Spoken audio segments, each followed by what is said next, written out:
Well, hey everybody, how are y'all doing? Are y'all excited to be here for VBS? Okay. I'm so happy to hear that. I'm happy you're happy to be here. All right. Now I have a big question for you guys. One big question. Has anyone at all seen Will? I haven't seen him at all today. I'm kind of getting a little worried. I hope Will's maybe going to give me some snacks. You know I love to snack. Tyler, have you seen Will today? I haven't, but snacks would be good. I mean, I doubt that's what he's doing. Here, I'll call him.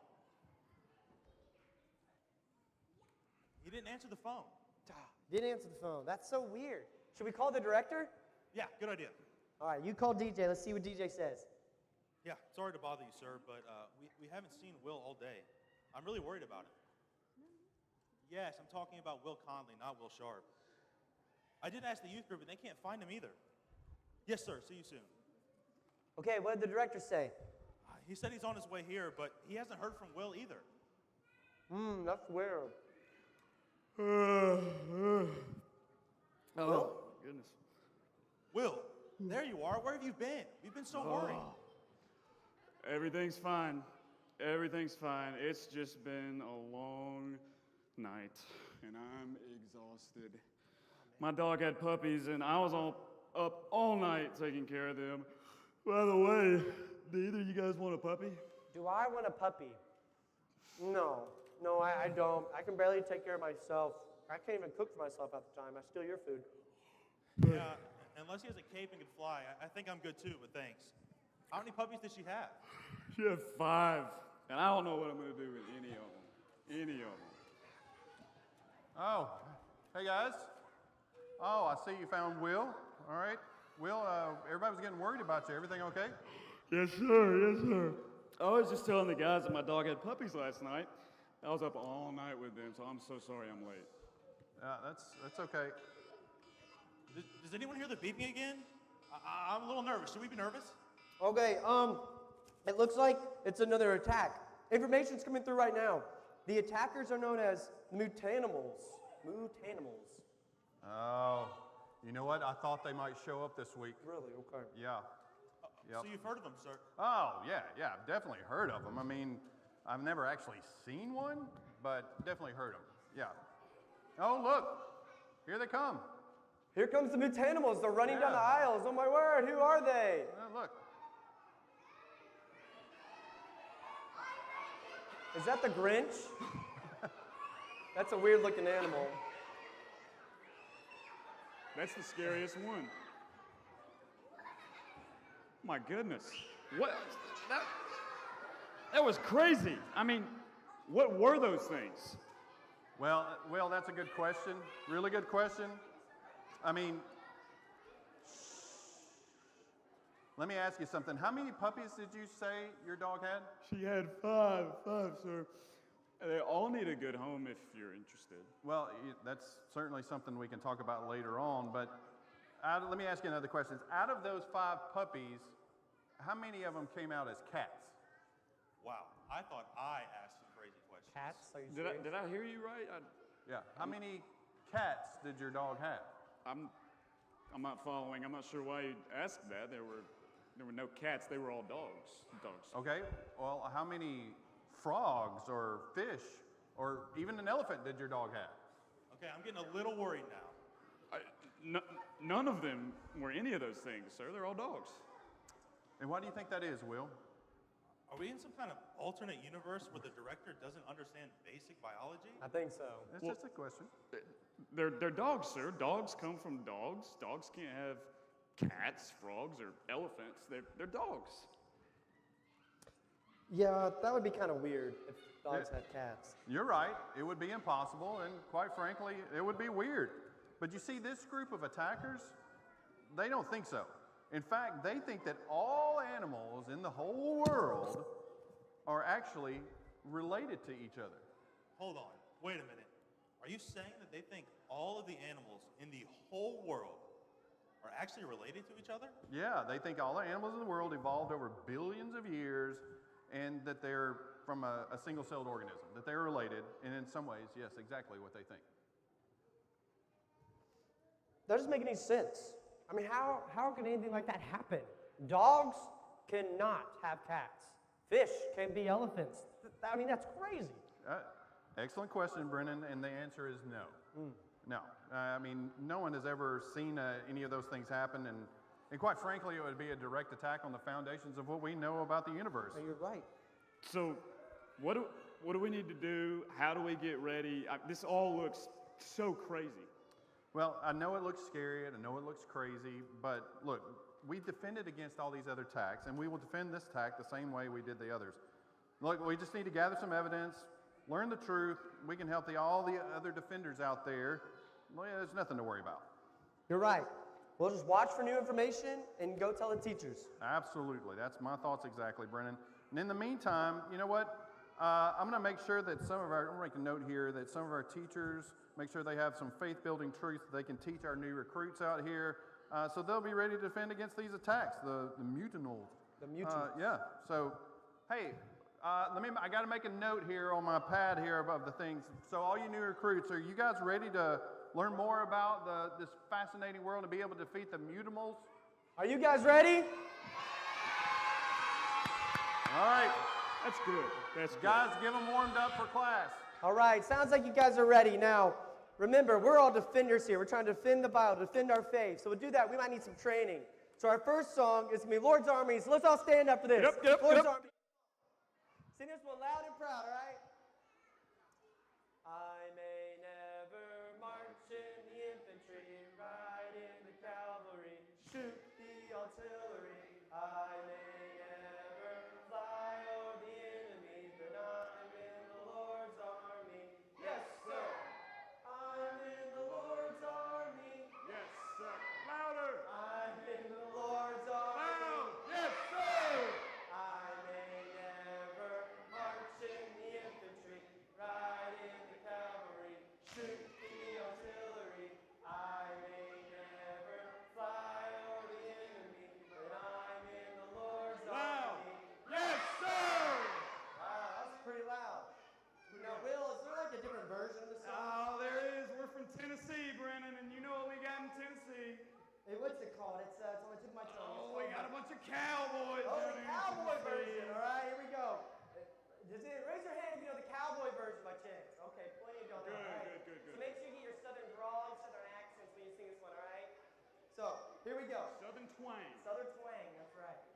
I may never march in the infantry, ride in the cavalry, shoot the artillery. I may never fly over the enemy, but I'm in the Lord's army. Yeehaw! I'm in the Lord's army. Yeehaw! I'm in the Lord's army. Yeehaw! Good job. I may never march in the infantry, ride in the cavalry, shoot the artillery. I may never fly over the enemy, but I'm in the Lord's army. Loud. Yeehaw! Very good, everybody. All right. Stretch your arms. Get them loose. Get those arms loose. I need Stretch to out put your my puppy arms, down. little ones. I got to put my dog down. On the stage. Okay. Now, who knows deep and wide? You know deep and wide? All right. Follow me. Here we go. You ready? Deep and wide. Deep and wide. There's a fountain flowing deep and wide. Deep and wide. Deep and wide. There's a fountain flowing deep and wide. Deep and wide. And wide. There's a fountain flowing and wide. And wide. And wide. There's a fountain flowing and wide. And wide. And there's a fountain flowing and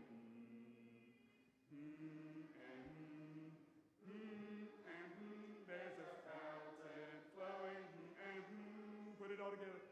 And there's a flowing and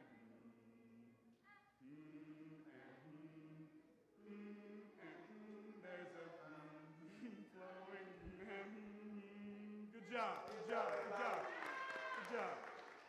follow along. Good job. One more. One more. DJ, what is one of your favorite all-time songs we sing at VBS? There's so many good ones. What? Is it, I think I heard it back here. A hippo song. I heard that was your favorite the other day. love the hippo I see what the hippo song is. Now look, the hippo song takes a lot of energy, all right? It takes a lot of enthusiasm, okay? So can y'all be loud for me? Okay. All right, let's start nice and easy, all right? In the beginning, God made the seas, and the forest filled the trees, and the mountains up so high. At the top, He placed the sky. Fingerprints are everywhere, just to show how much He cares. In the middle, He had some fun. He made a hip that weighed a ton. Hip, hip, hip, hippopotamus. Hip, hip, hooray, God made all of us. Hip, hip, hip, hippopotamus. Hip, hip, hooray, God made all of us. Can we go faster? Hey, I know Harlan Hammond wants to go faster. Harlan Hammond wants to go faster. He does. I know you guys want to go faster too. Come on, Brendan. Let's go faster. Pick it up a All little right, here bit. we go. Get your hand ready. Get your hand ready. Here we go. In the beginning, God made the seas, and the forest filled with trees, and the mountains up so high. At the top, He placed the sky. Fingerprints are everywhere, just to show how much He cares. In the middle, He had some fun. Made a hip that made a song. Hip, hip, hip, hippopotamus. Hip, hip, hooray, God made all of us. Hip, hip, hip, hippopotamus. Hip, hip, hooray, God made all of us.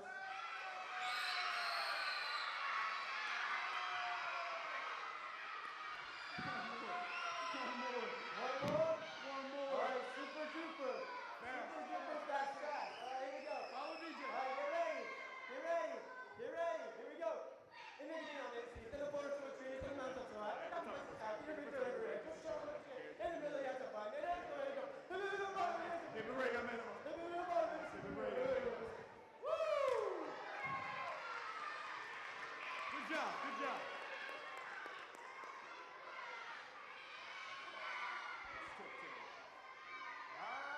All right. Thank you so much for your energy. You guys, you are ready. I think you're warmed up and you're ready for more training, all right?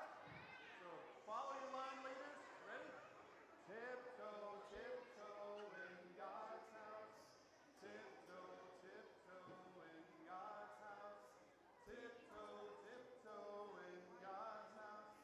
Tiptoe very softly. Tiptoe, tiptoe in God's house. Tiptoe, tiptoe in God's house. Tiptoe, tiptoe in God's house. Tiptoe very softly. Tiptoe, tiptoe in God's house. Tiptoe, tiptoe in God's house. Tiptoe, tiptoe in God's house. Tiptoe very softly. Tiptoe, tiptoe in God's house. Tiptoe, tiptoe in God's house. Tiptoe, tiptoe in God's house. Tiptoe very softly. Adults, thank you for being here. We'll go get Dan. We'll bring him back. All right.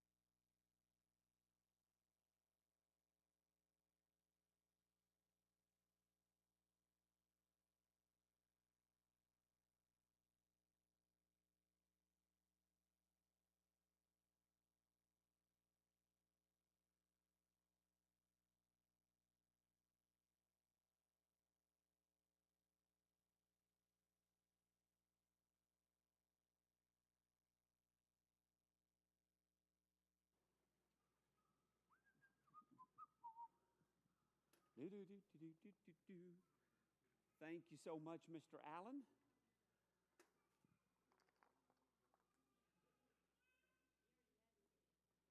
Good evening, folks. How are y'all doing? Fine and dandy? I am so glad. I'm so glad that you're here. Thank you very much, brother. I appreciate that. A little too close. What? Okay, well, it is good to see all of you, and I am so glad to be back.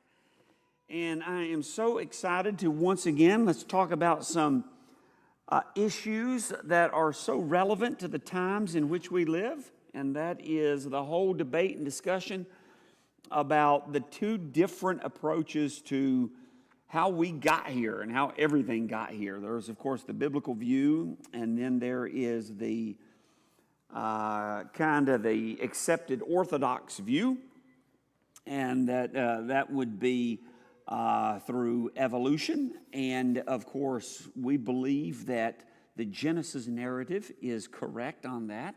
So we've been talking about some different things. We've been doing selected topics. We're going to continue that tonight. What we're going to do tonight, we're going to kind of explore the whole basic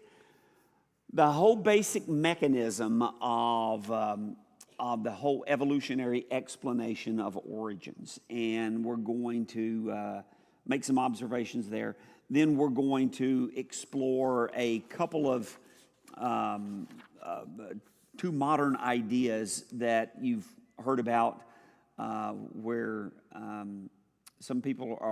many people suggest that you can, believers and evolutionists are not as far apart as they have seemed to be in the past, and that there's a way that they can coexist in terms of their ideology. And so we'll look at a couple of things there. So, okay. With that in mind, let's talk about the basic mechanism that if you go into any school, any state school, and you take any kind of biology class, it is going to be built upon, the assumptions concerning origins is going to be built upon the idea of Darwinism. And, a lot of other things have entered the equation through recent years, but still basically, fundamentally, Darwinism is still the mechanism that is embraced by the scientific establishment. I don't know, did anybody see, there was a movie that came out in 2008. It was called No Intelligence Allowed. Did anybody see that? It was a kind of a documentary. Okay. Wow. Okay, me and Paul. Listen, I would highly recommend that you look that up. Do what? It was a movie in 2008. It was really a documentary called No Intelligence Allowed. Okay, yeah, I do too. And you can probably stream it if you have Prime or something like that. Just search it. And again, it came out in 2008. But really, what it was really informative. And what it showed was just how the academy, that is higher education, has essentially locked out anyone else who would propose any other idea than the Darwinian explanation of origins. If you came to the table, there was no, what you got there, Dwight? It is on YouTube. YouTube TV or YouTube? YouTube, okay. So, yeah, you can get on YouTube and you can see it then. But, I've got a copy if you still have a DVD player, and I'll be glad to loan it to you. Paul has a DVD. Young people today go, what exactly is that? And I remember one of them recently saw a DVD player in my office and goes, what is that? I go, that's a DVD player. And I thought that was fascinating that I had a DVD player in my office. But if you have a DVD player and you want to use it, Paul has one, I have one, we'll gladly give it to you. But the whole idea was, and it was really, it was a really high quality. I think, was it Ben Stein who was, yeah. And so it really showed just how successful higher education has been to completely shut out anyone who would come to the table to discuss origins with any other ideas except Darwinian evolution. That's what it's, the name of the movie / documentary is No Intelligence Allowed. There simply is, you cannot participate, you cannot get jobs at that level. It literally now is virtually impossible. I know I have a podcast I listen to every day. It's not during the summer, but Dr. Al Mohler, who is the president of Southern Baptist Theological Seminary, and he does one called Thinking in Public, in which he interviews a lot of leading thinkers of the day, whether it's in economics, whether it's in history, whether it's in science, whether it's in cultural issues, and authors and professors. And some of them, many of them, are tenured professors at certain institutions, and he'll often ask them, if you were starting over today, I mean, if someone were to come in newly minted, what are the odds that they would get hired in the STEM areas, science, technology, things like that? And they uniformly say 0. 0. If you bring any other perspective, you're shut out. If you want to survive in the academic environment that's not a Christian university, then you have to buy into Darwinian evolution. There is no room for any other discussions. There's none allowed. And so that's still the way it is. And so that's that's the world that, you go into. If you go into, if you go to a state school and if you go into the sciences, our young people have to be prepared. Look, this is what you're going to get. I mean, that's just what you're going to get, and you have to be able to deal with it. And so if they go into that and if they go down that rail and that track and all, you just, we have to prepare our kids for that. So as we think about that, we need to understand what exactly is Darwinism. And it's really simple. Charles Darwin wrote The Origin of the Species in 1859. And even though there's been tweaks and some things added and, challenged, but still basically that's the mechanism that's accepted of when it comes to origins. And basically what it is, as most of you know, it is the idea, it is the absolute firm conviction that life arose from non-life. And then when life appeared in its most basic form, like a single-celled organism, over a very long period of time, eons and eons of time, that single-celled organism that is the ultimate ancestor of every living thing, it slowly evolved into all of the diverse and all of the complex organisms. And, ultimately some became flowers and some became birds and some became fish and some became people. And everything goes back to that common ancestor of a single-celled organism that came from non-life. And so how did it do that? What was the mechanism that allowed that single-celled organism to eventually become everything that you see in the world? Well, Charles Darwin gave people a mechanism that they could hold on to. And that mechanism was called mutation and natural selection. It's pretty simple.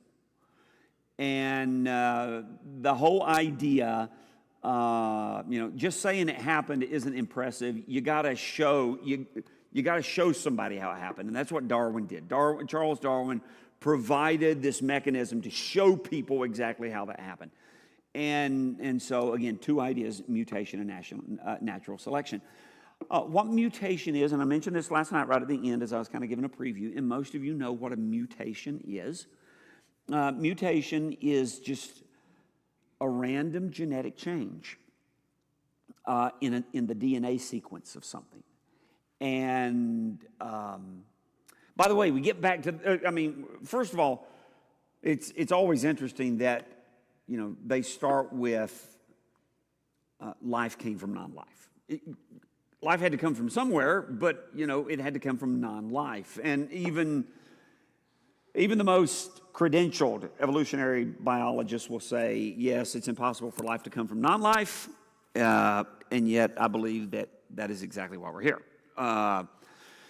And so let me kind of back up a little. Well, why would they even say that? Why would they go, it is impossible for life to come from non-life, and yet I believe that we are here just because life came from non-life?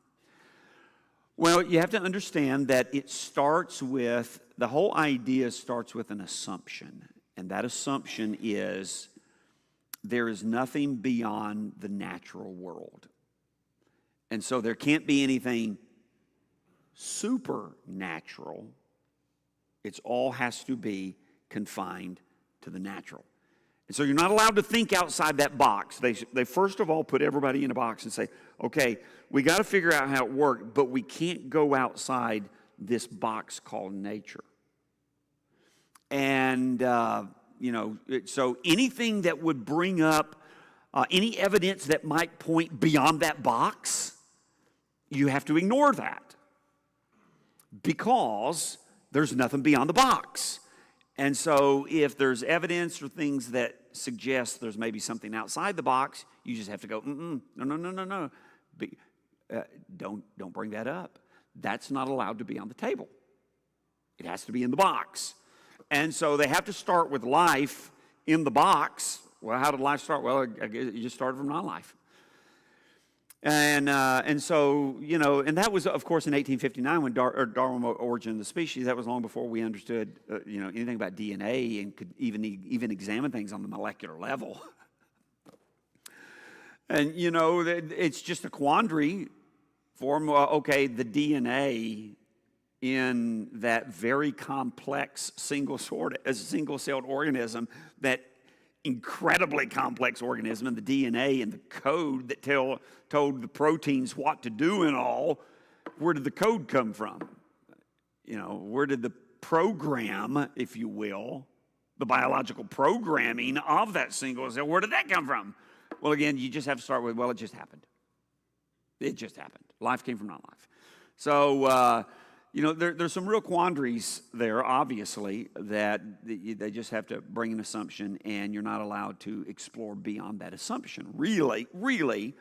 And so then the idea, how did it all happen then? How did that single-cell organism become flowers and trees and clouds and dolphins and roosters and people? And so, well, it all starts with mutations. So in that DNA sequence, there was a genetic change, a random change. And, it could be because, mistakes are made when DNA is copied. It could be from environmental factors that can cause a genetic change in DNA sequence. There's a lot of things that can cause a change in DNA sequence. And so, but whatever, something caused a change in DNA sequence, and there was a mutation. And then that mutation proved to be advantageous.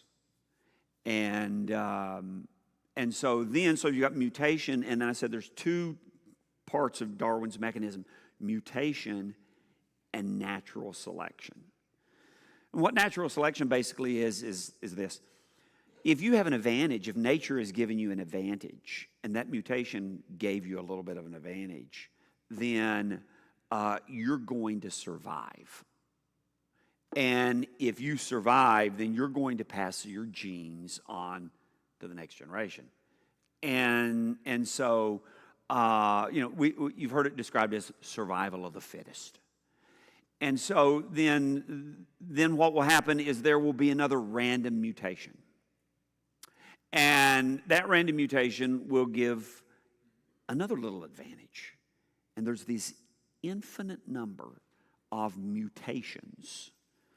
And so eventually, that little nub that an animal had, eventually, over enough, over eons of times, became a wing of a bat.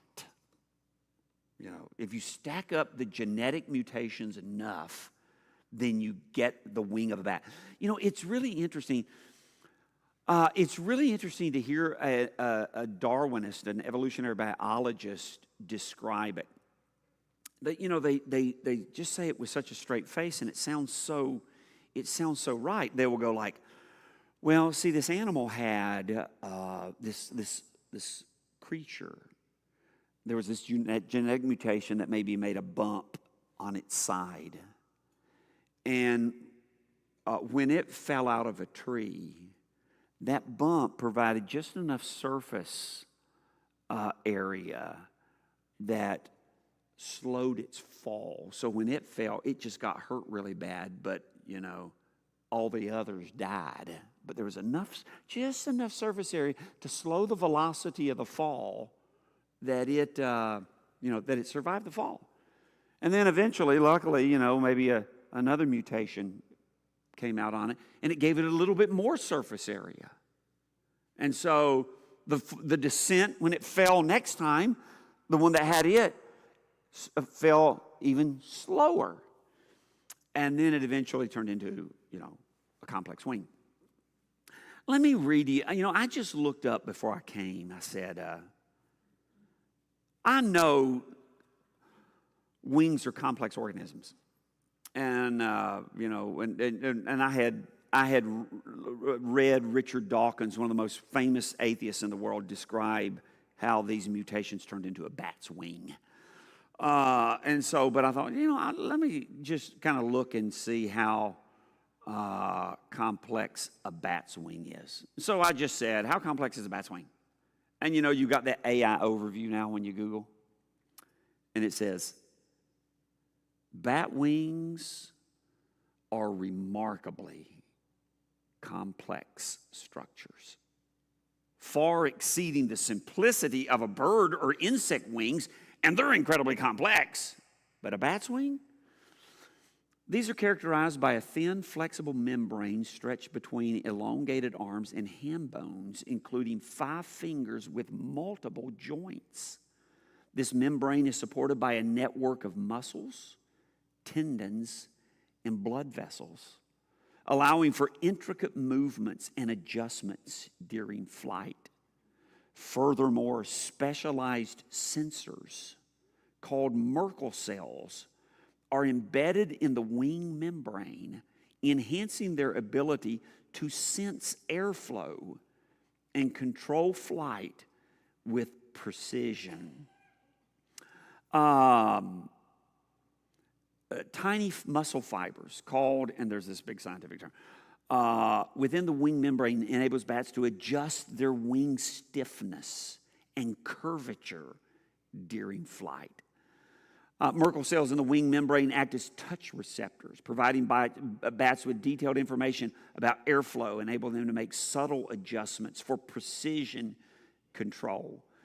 The combination of skeletal flexibility, membrane dynamics, and sensory feedback allows bats to generate complex aerodynamic forces, making them incredibly movable in the air. And then it ends this way.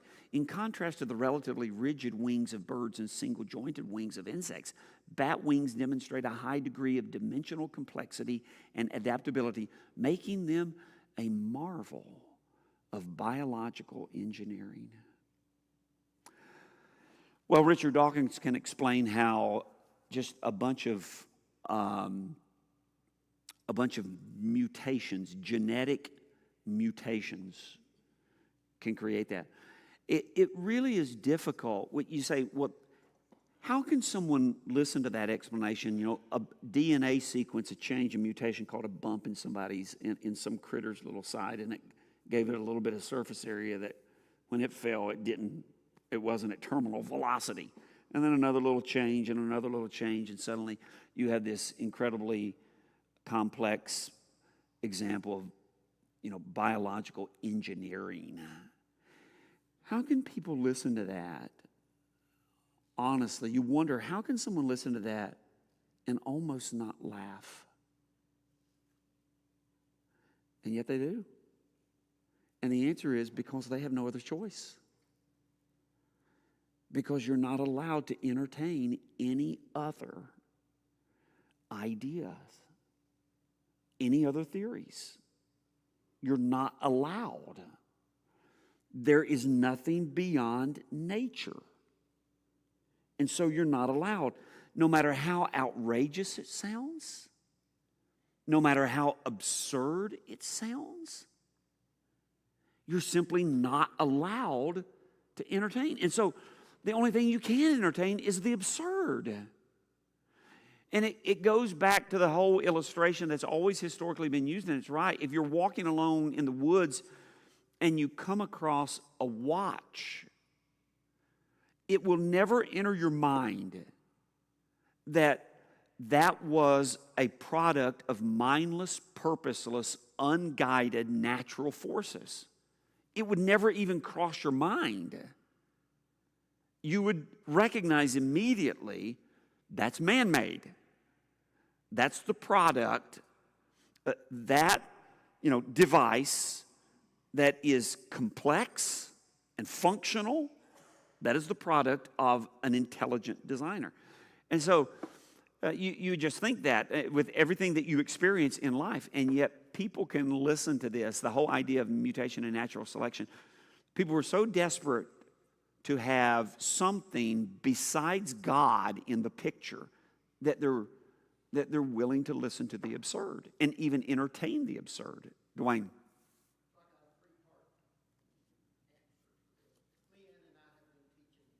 Yep. Yep. Yep.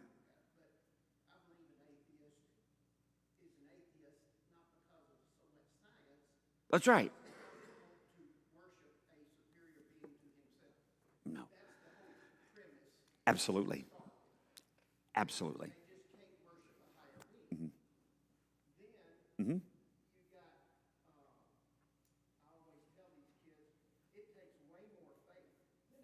Absolutely. That, yeah. The bump became a wing. Yeah. Right. Yeah. Yeah. Yeah. Yeah. That's right.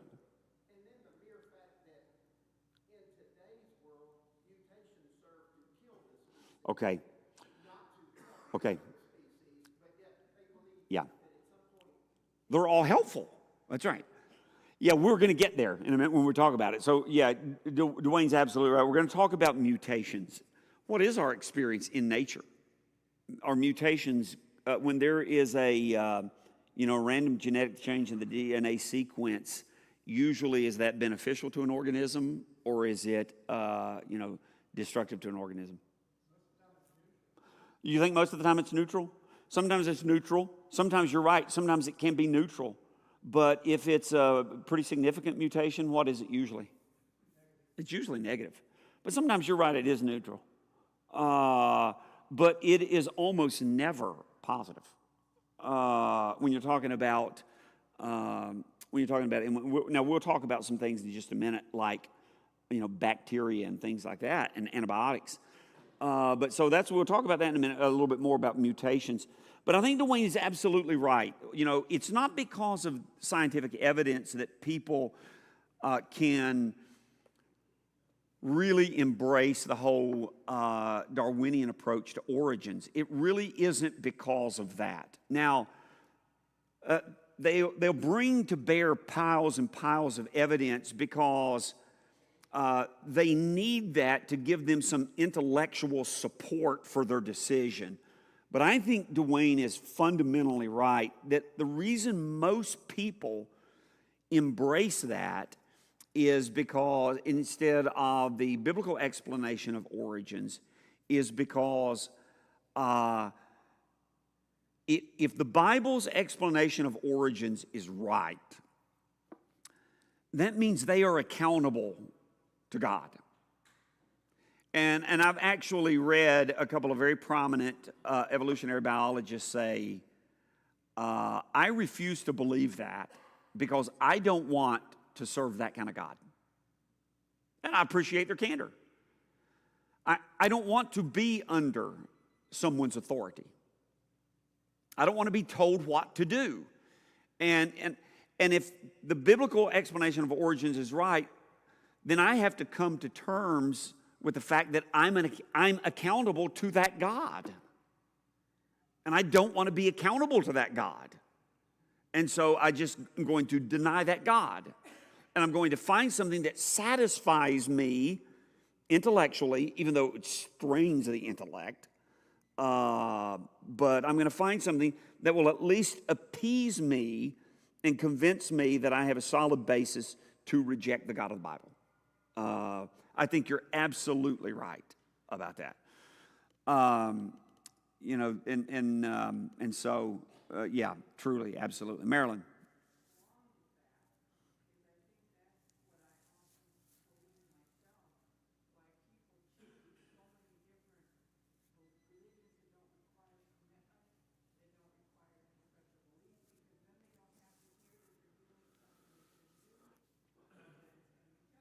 Well, you're exactly right, and Marilyn just said it, she thinks it's the same thing when, you know, people, there's all kinds of world religions and everything, and people choose. There's so many out there that make no demands on people morally, and you know, but there's this aspect of their nature that yearns for contact with the divine, and so it gives them that satisfaction, and yet doesn't have any demands. I think you're absolutely right, because there is in our hearts, you see it, I mean, at the very beginning, in the heart of humanity, there is the root of personal autonomy. We want to be in charge. And, you know, that's what happened in the very beginning in Genesis chapter 3. I want to be in charge. I want to be God. And so that root, we can never pull it out. Now, God's going to eventually pull it out when we're redeemed. But we're going to always be fighting that. We're going to always be fighting that root that desires personal autonomy. And, but yeah, you're exactly right on that. Absolutely. Yeah, Kevin.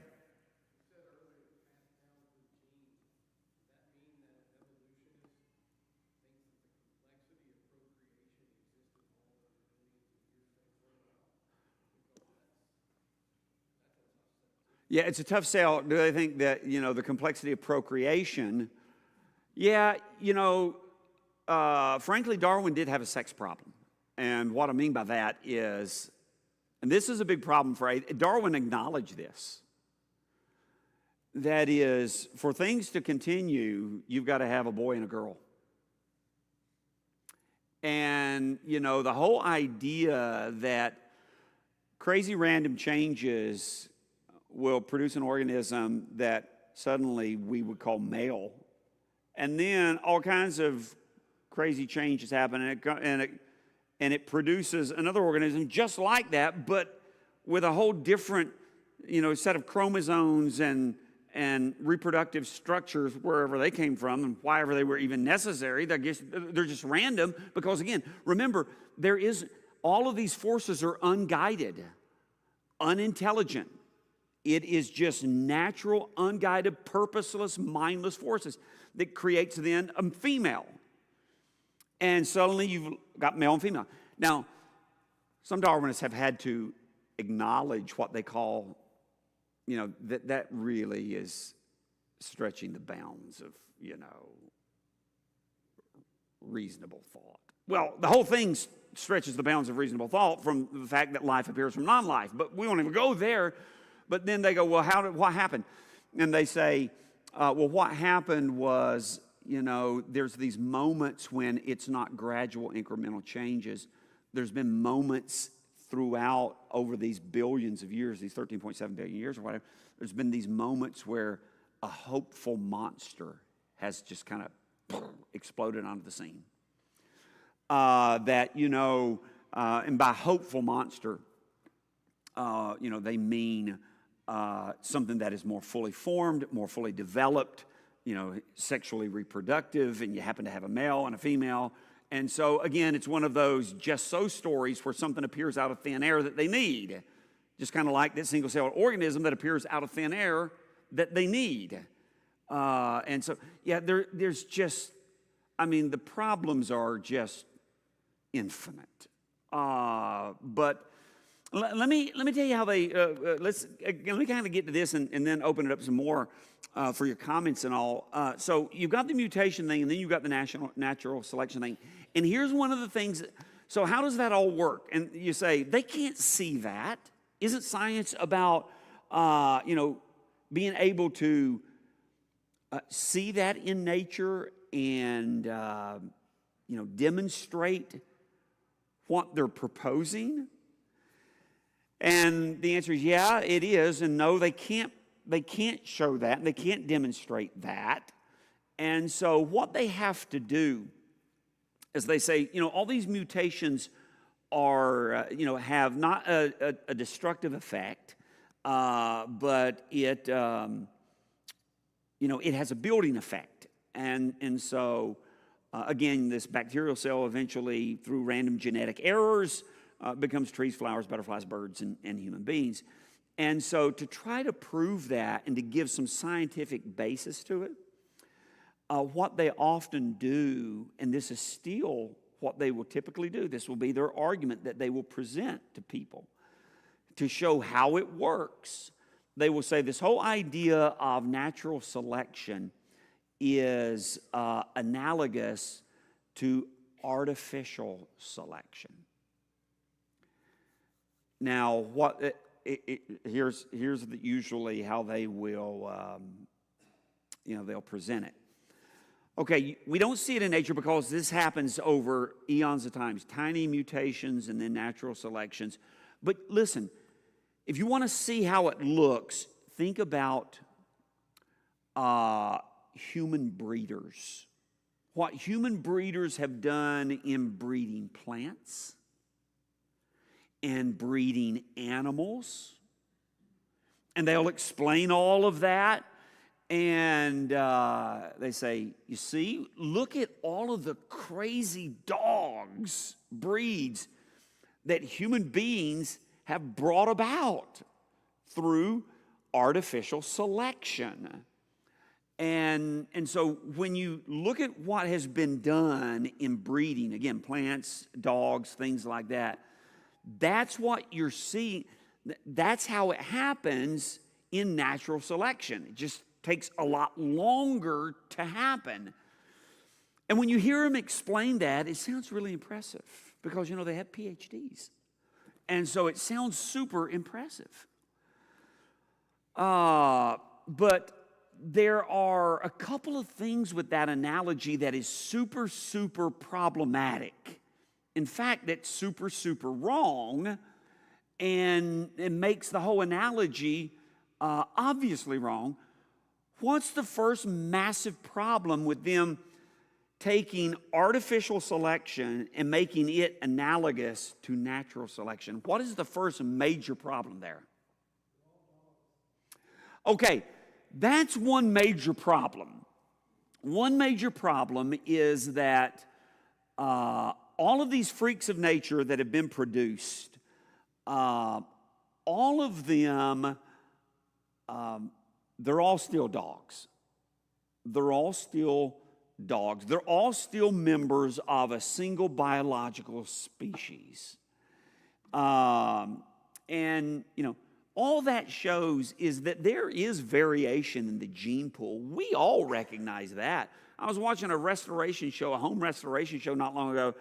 People were restoring like a 15th century house in England, and they were going to have to put in new doors. You know why?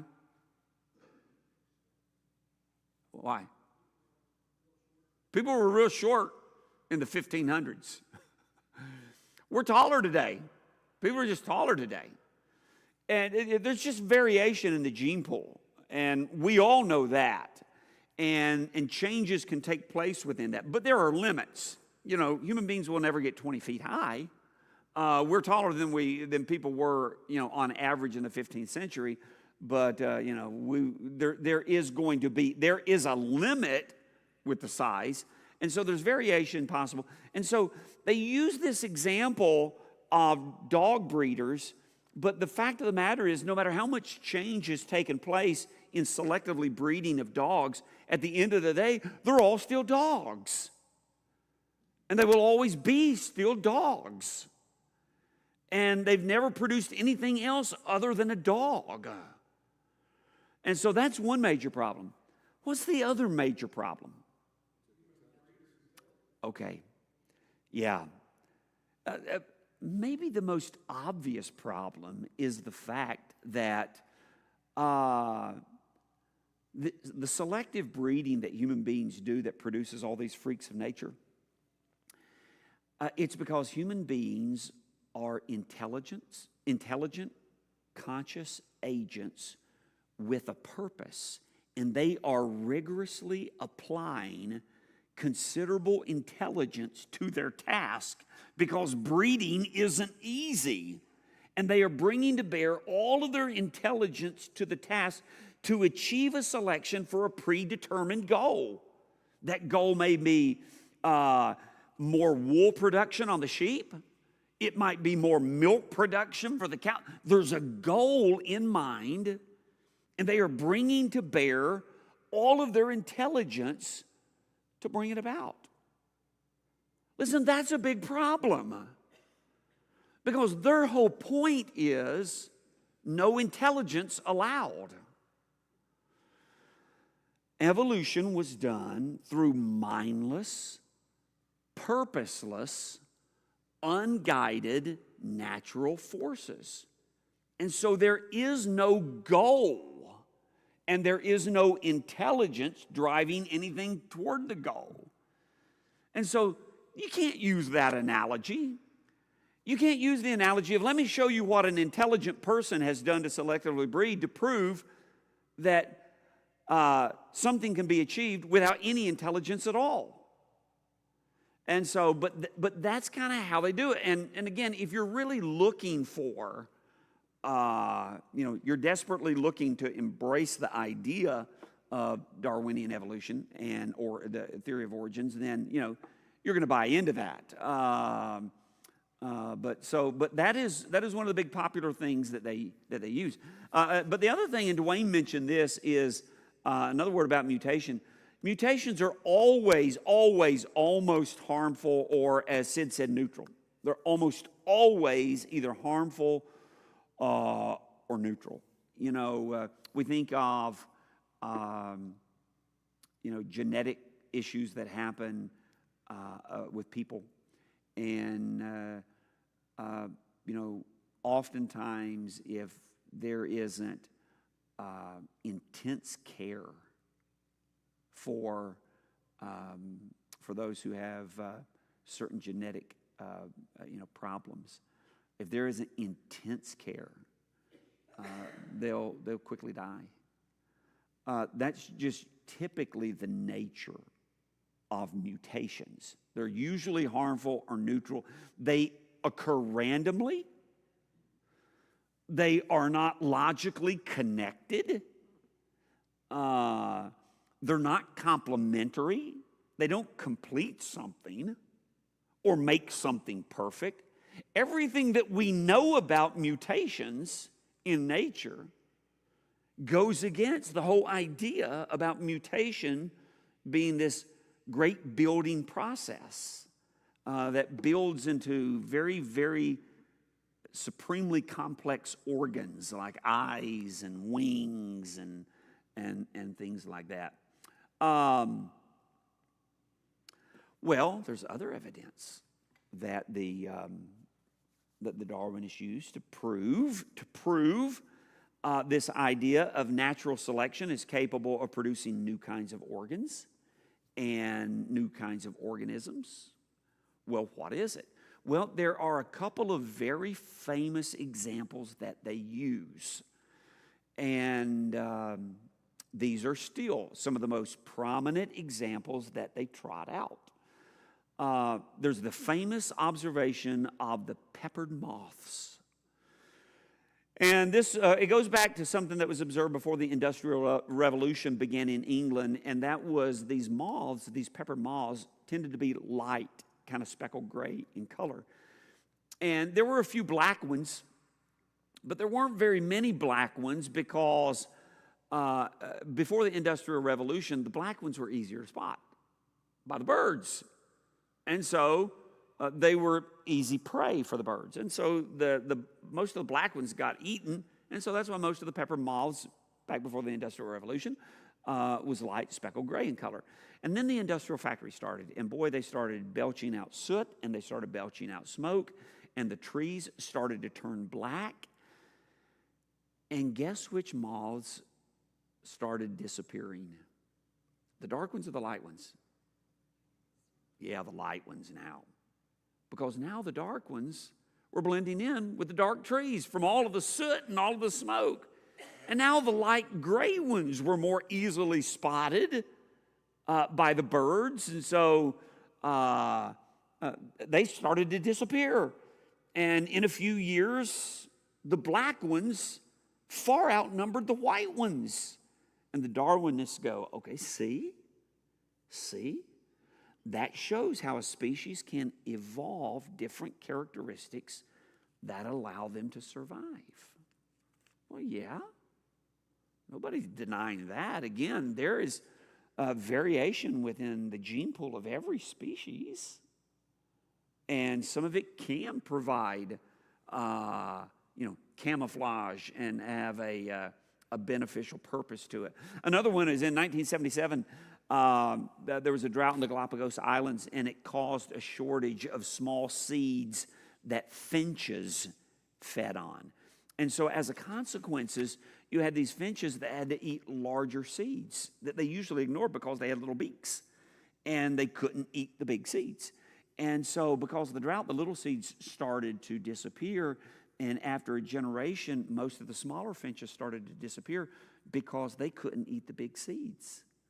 Only the big finches that could eat the big seeds survived, and so suddenly you started seeing all the finches were just large. The average size of finches went up.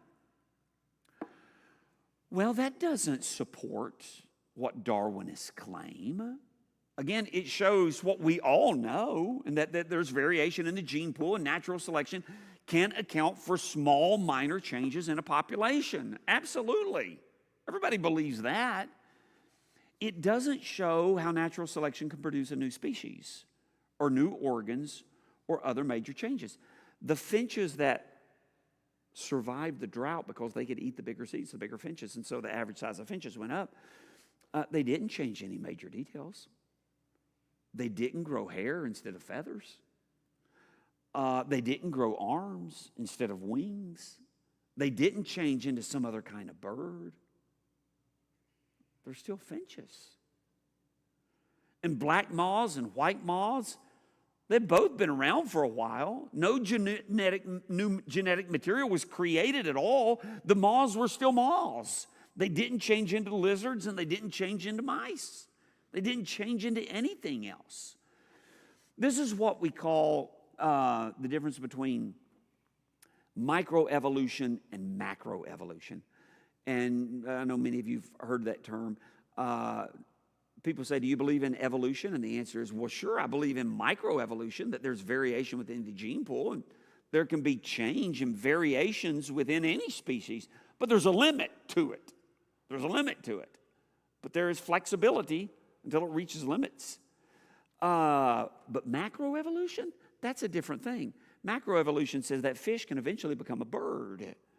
And so, do you believe in evolution? Well, I believe in microevolution, but macroevolution? No, absolutely not. And it's never been demonstrated. And that leads to one other thing, and then I'll open it up here.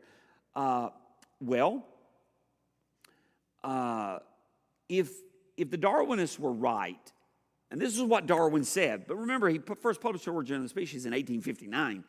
This is what Darwin said was, eventually the fossil record will prove that his mechanism that he proposed of mutation and natural selection, that it would vindicate this, because what you would see, the fossil record would eventually produce transitional forms.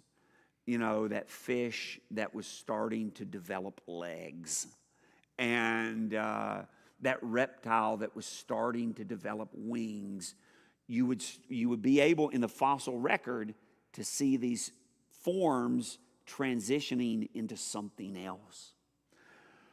Well, the fact of the matter is, and Darwin said there has to be these forms, there has to be these transitional forms. Well, it's been a long time. It's been almost 200 years. And there has been an enormous amount of work in archaeology and paleontology. And the dirty little secret, and even honest evolutionary biologists will admit this, the dirty little secret of paleontology, and some call it that, the dirty little secret of paleontology is there are no transitional forms. We still haven't found transitional forms. Now, of course, if you're a Darwinist, you're not going to let those facts get in the way, that there are no transitional forms. And so Garth Nelson of the American Museum of Natural History expressed it in plain language. He says, we've got to have some ancestors. And so we'll pick those. Why? He said, because we know they have to be there, and these are the best candidates. So it's, we got to have them, so let's look at what we got and say, aha, this has to be one. And an example of that would be the Archaeopteryx, which is a fossil bird. That literally means old wing.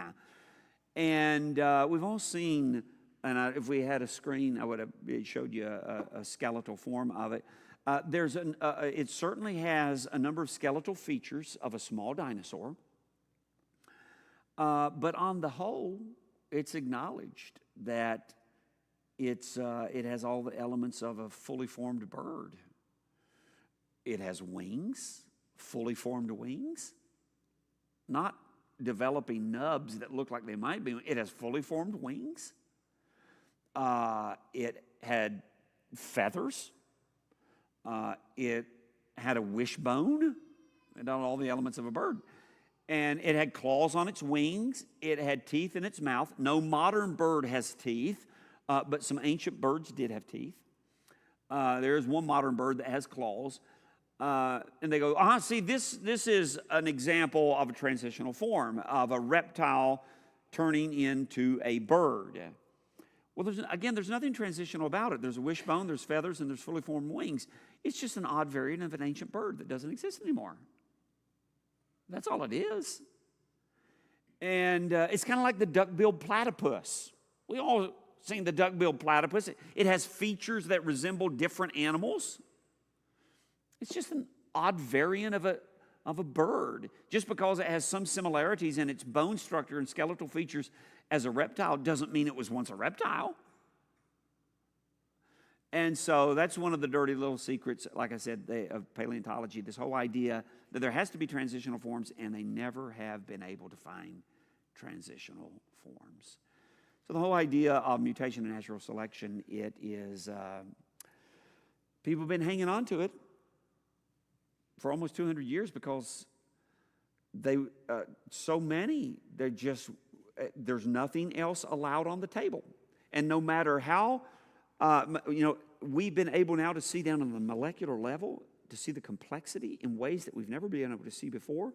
And you would think surely that would bring people to the realization, okay, this whole idea of mutation and natural selection is absurd. And it points to intelligent design. We don't have time. We'll talk about that tomorrow. I was hoping we could talk about it at the end of tonight. But Mac, yes, sir. Time is everything.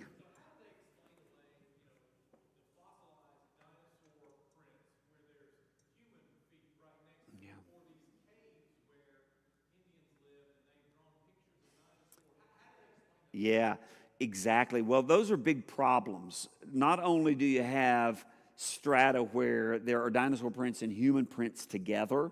Not only do you have ancient drawings of things where people are drawing what clearly looks like what we would call a dinosaur, and you go, well, if they were extinct long before people were, how in the world do they know to draw that?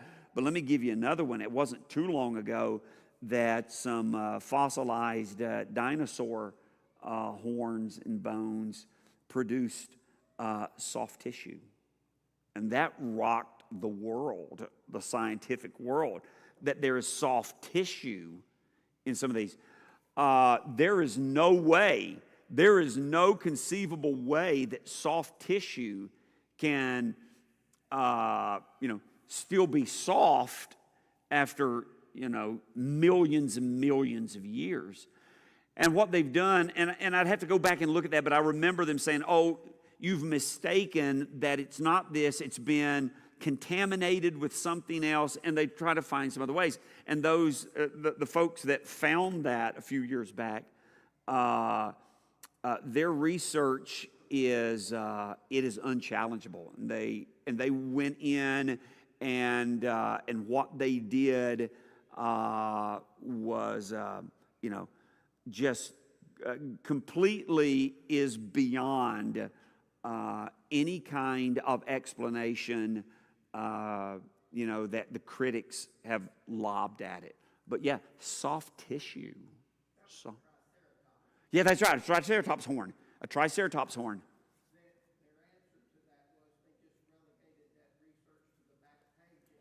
That's exactly right.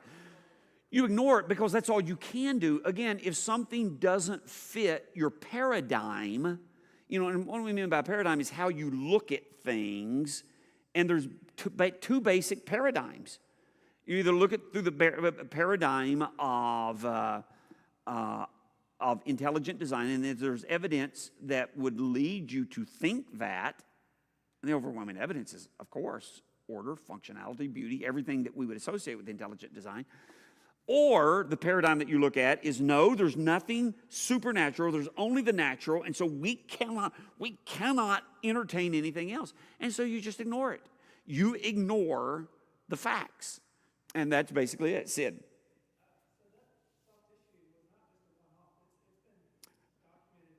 That's right. Yeah. But I think that was really the first time, wasn't it, the Triceratops horn that it was discovered? And was it, or did it come even before that? Yeah. Yeah. It's amazing.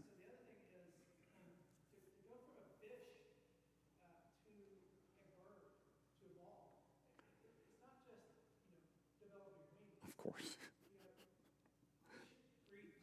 Absolutely. Of course. Yeah.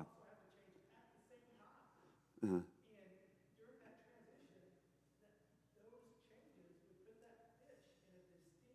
Disadvantage. Well, what they would say to you is, no, you think that. You think that. We don't understand it, but the mutations that happened actually gave it an advantage.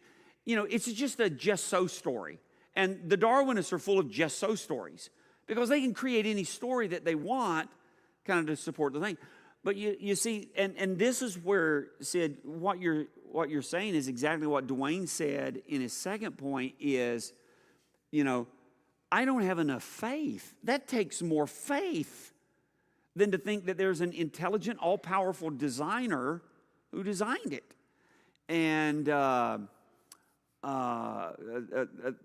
what's the guy's name? Crossexamine.org. I love his site. Frank Turek. Yeah. And he wrote a book, I Don't Have Enough Faith to Be an Atheist. And it's really a great read. And so he does a lot of good work on Christian evidences and things like that. Jay? How, in those evolution circles, how they kind of fill in the blanks with, just kind of, we don't really know. Yeah, just so stories. It kind of reminds me like in physics, they try to connect all these different theorems and algorithms together, and they can't really figure out, connect all the dots, so they just say, well, now it's like dark energy. Mm-hmm. Right? The whole universe is powered by dark energy. We can't see it, we don't know anything about it, but it's got to be there because that's the only way we can connect all these other dots. They won't accept the fact that God powers the whole Yeah. universe. That's exactly right. Again, yeah, they can't see it because, again, that's their box, that's their paradigm. The supernatural is not allowed into that paradigm. And so you're not even allowed to talk about it. You're not even allowed to entertain it. It is. Now, you might be able to, if you got a, you're an old timer and you got kind of a cluster of friends in the stems and y'all are all believers, y'all can get together and, secretly, have your support meeting and group like that. But open and out and loud, you're not allowed to do that. 'Cause that's not allowed in the box. It's not. God is not allowed in the box. Whose hand do I see back there behind Dwayne's? Is that yours? Oh, Marilyn.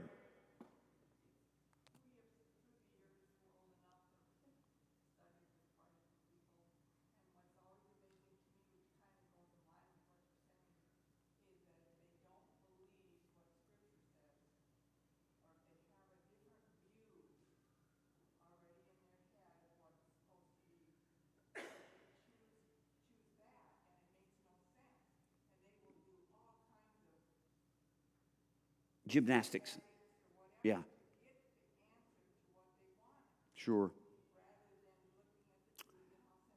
Yeah, that's exactly right. And that's kind of a good segue into what we're going to be talking about tomorrow night. As, unfortunately, there are some people who just, for some reason,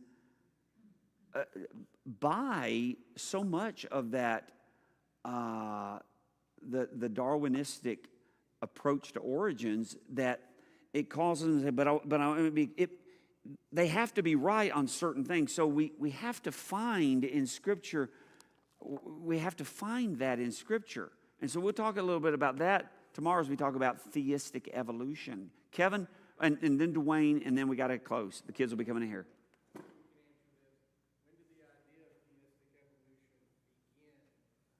Yeah. Okay, let's talk a little bit about that tomorrow when it really started popping up. Yes, ma'am, did you? Yeah, I was just going to say, I remember, I taught at high school for years. The classic picture was, here's a monkey. Yep. Monkey stands up a little straighter. Monkey Yep. looks a little Yep. but there's no, like you were saying, no transitional No. form that anyone has ever seen. Yeah. So it's all a theory. And- it's not, Yep. it's never been proved. It will never be proved. No. And because there's no transitional forms and there never will be. That's exactly right. And that figure is still kind of the orthodox explanation of man's origins. Dwayne, last word. Well, again, teaching 15, 16,